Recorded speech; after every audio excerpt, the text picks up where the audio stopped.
Because this is what we do on a daily I'm basis. also optimistic. I'm just worried, and I'm sure you are also worried. I understand your point of view. That is because you are not in the industry, and we that were in the industry, we know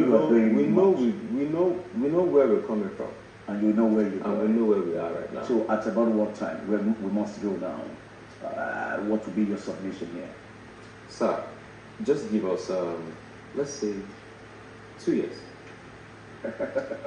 And I promise you, we will not talk about this recycling issue again. All right. I think we must thank you at this point, Mr. Olawale Thompson.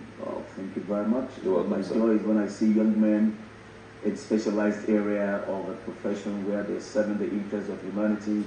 It gives me joy, and that's I'm so glad having you, talking to you the way I've been doing. Pleasure, sir. Appreciating your commitment, but we will do more. Definitely, we will do more. Well, thank you for today. See you some other time. Thank you very much. All right, viewers at home, that's just the way we call it again today. We'll see you, God willing, tomorrow sometime, and of course, looking at another issue of interest. Good afternoon.